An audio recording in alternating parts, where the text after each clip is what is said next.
Hi, Skylar from Soundstar Academy here. The fully diminished chord, really cool chord, fun to play. It can go all over the guitar with it, and it's uniquely shaped as far as the chord goes because it's a group of minor thirds stacked on each other over and over again.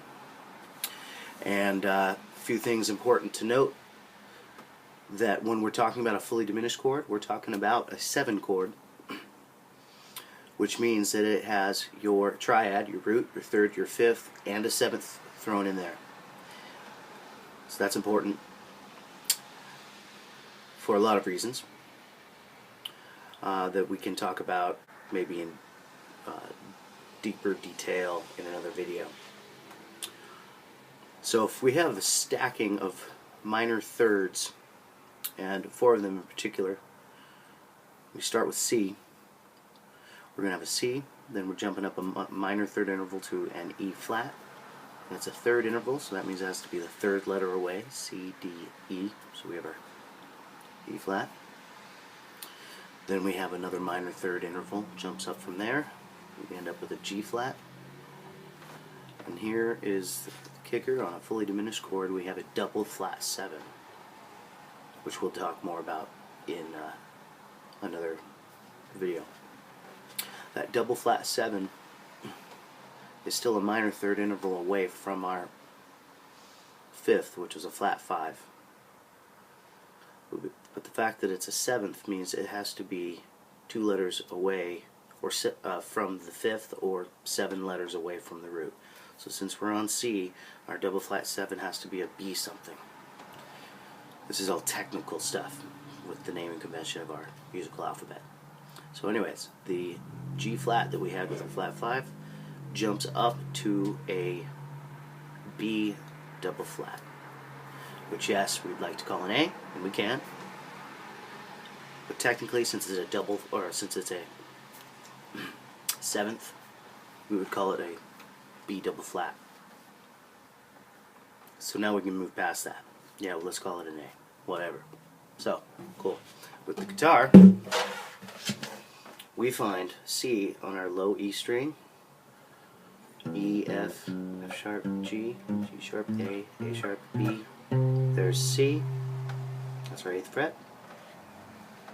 And there are 3 main ways to play this on guitar. Due to the stacked minor thirds, we end up using 3 different shapes based on our root of the being on the 6th string, the 5th string, and the 4th string. With C being on the 8th fret of our 6th string, we then play with our middle finger. Our ring finger takes the 8th fret of the 3rd string, and our index finger bars down onto the 7th fret of our 4th and 2nd string.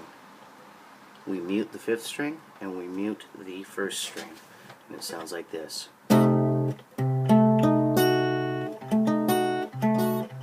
It's a strange shape.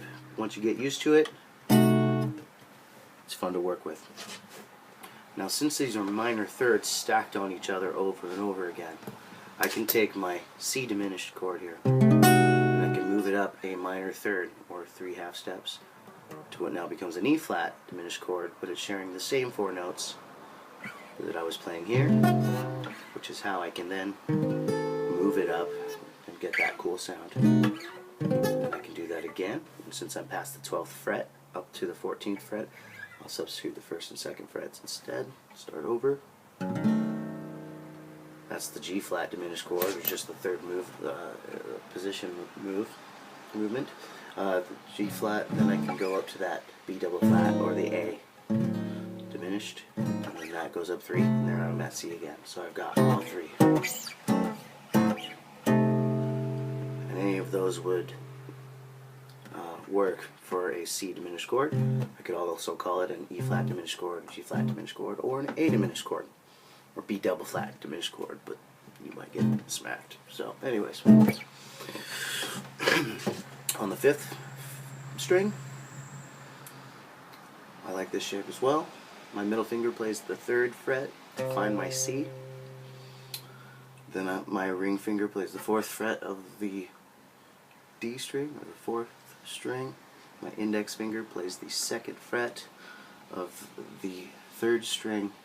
And my pinky plays the 4th fret of the 2nd string. I end up with the same 4 notes. And I can go up to E flat, I can go up to G flat, and I can go up to A.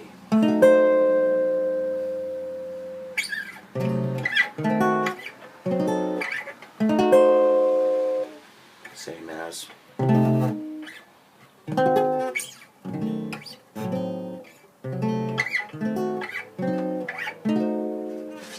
Cool, 8 ways to play it. Now let's look at the 4th string.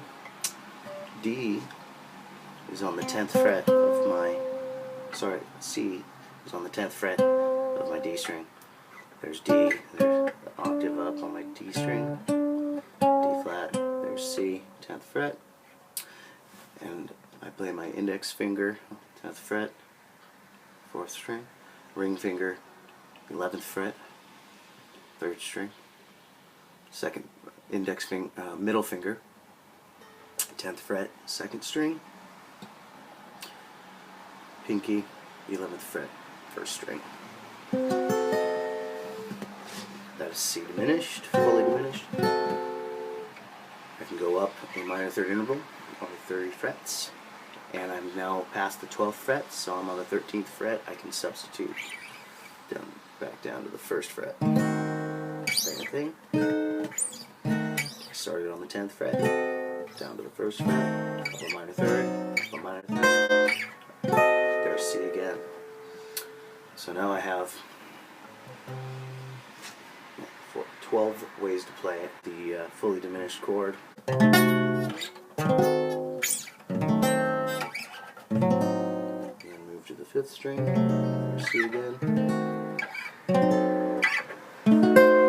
Move to the 4th string. And that's all 12 of them. 12 different ways to play the same chord. So pretty cool. If you end up doing one of the other ones, these can fall off the 1st fret there, and you end up with your D diminished chord, which is a cool open string way to play it. The B flat diminished here looks like this. That would be the B diminished. B flat diminished becomes an open string on the G, so you get that nice open chord. And same thing with the, that would be a F sharp diminished or G flat diminished. My finger would fall off the fret if I went down to the 1st fret, leaving 2 open strings for your F diminished. Alright, cool. Those are your fully diminished chords. Thanks for watching. Like and comment and questions, and subscribe.